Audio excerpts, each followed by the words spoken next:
You might just think Uncle Owen is a buzzkill. Whenever Obi-Wan Kenobi approaches Owen and asks to train Luke, it doesn't take long for the moisture farmer to reject him. And even though Owen's reasons are more than fair, fans seem to think he's a bit of a pushover, the type of person that wouldn't stand up to a bully like the Empire and Darth Vader. All because he doesn't want Luke to grow up to become a Jedi. But that actually couldn't be farther from the truth. Not only was Uncle Owen one of the toughest settlers south of the Jundland Wastes, he was also one of the most accurate riflemen on the planet. And in one of the Star Wars Legends tales, it was Owen, not Obi-Wan, who ultimately killed Darth Maul. Today, we're going to take a deeper dive into Owen Lars' life and see why he's a lot more than just a simple moisture farmer that wanted to keep Luke away from Obi-Wan Kenobi. Before we get going, I wanted to remind you again of our 10,000 subscriber lightsaber giveaway. All you have to do is subscribe, like, and then answer a simple question in the comments below. Today's question is, do you think Owen Lars should have done more to save Shmi Skywalker's life? Just leave your answer in the comments below and you'll automatically be entered. And remember, please to subscribe as well. Now, on to today's story. So, be honest, when you think of Uncle Owen, what comes to mind?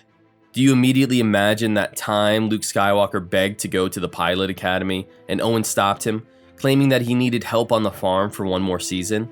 Or maybe you think back to the days before the first battle of Geonosis, when Anakin Skywalker visited the Lars estate in search of his mother, Shmi.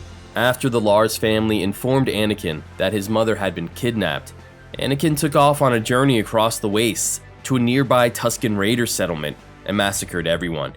And when he returned, he bore the body of his deceased mother while silently staring at Owen and his father, blaming them for his mother's death. These two moments don't really leave the best impression, I know, but Owen is more than that. Even if we take a second look at those instances and dive under the subtext, you'll see that Owen didn't necessarily do anything wrong. And if you don't like him because he seemed to be anti-Jedi and anti-conflict, then you're wrong again. Owen just didn't want his son, because of course, we have to remember that's exactly what he considered Luke to be, his son, to die in a pointless war halfway around the galaxy, just like his birth father, Anakin Skywalker, had. If Owen could at least save the life of one of the Skywalkers, that would make everything right in his mind, especially for the guilt he bore for the death of Shmi, his stepmother. But let's take a closer look at Owen's history. Before his death at the hands of the Stormtrooper Patrol shortly before the Battle of Yavin, because Owen actually participated in some pretty insane fights. In a Legends tale, when Luke was barely a toddler, Darth Maul visited Tatooine to get revenge for his first defeat against Obi-Wan.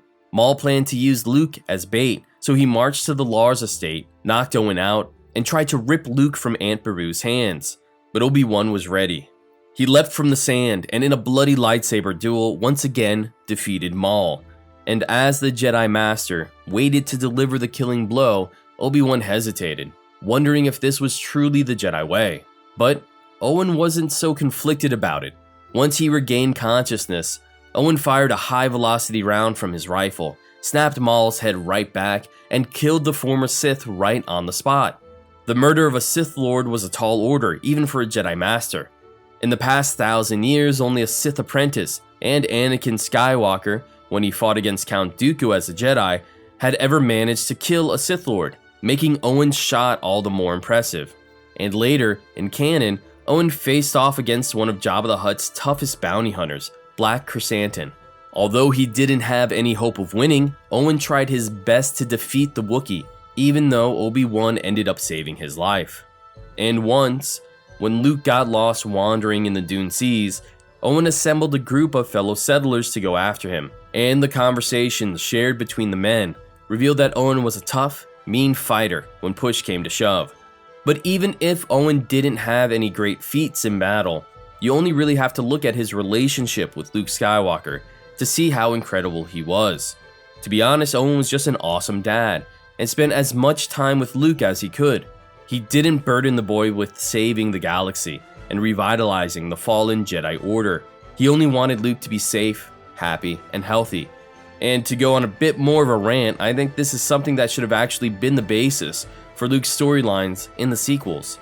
As you might know about me, I would have loved for Star Wars to go the route of Ridley Scott-style historical epics for the prequels and the sequels.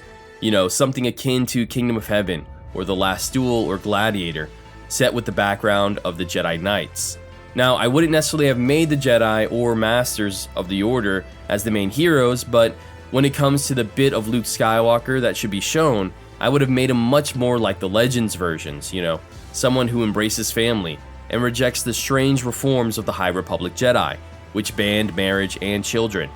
After finally becoming a Grand Master and having children of his own, Luke should have realized how much Owen really cared about him and how much effort it took to keep Obi-Wan at bay. If the Jedi had only accepted Anakin for who he was, a slave boy with a strong relationship with his mother, then perhaps the entire Jedi Order would have survived Palpatine's rule. After all, if the Jedi had allowed Shmi Skywalker to accompany Anakin to Coruscant, how vulnerable would Anakin have been to Palpatine? I don't think he would have been very vulnerable at all. Anakin only liked the Chancellor because, opposed to the cold, logical relationship Anakin had with the fellow Jedi, Palpatine allowed him to express his emotions, just like Shmi would have. But that's a different rant for a different day. When we look at Uncle Owen and his life, I hope that you see that he's more than just somebody who is afraid of losing Luke and afraid of facing the Empire, because that's not really what he's about. I think Owen is someone that looks at the failures of the Jedi Order and their desire to constantly go around the galaxy and get involved in different conflicts and eventually take more lives as something that really doesn't make sense. If the Jedi never got involved in the first place, then not only would the conflicts not have escalated, then more people would be alive at the very end. And when it comes to Luke, I think Owen just doesn't want him to die in another pointless conflict that could have been avoided if the Jedi never got involved at all. Well, thanks for checking out this episode. I'd love to hear what you guys think in the comments below. Let me know your thoughts on Owen and who's right, you know? Who do you think is better here, Obi-Wan or Uncle Owen? Just write it down in the comments and let's chat it up. I'll see you next time here on Underrated Moments.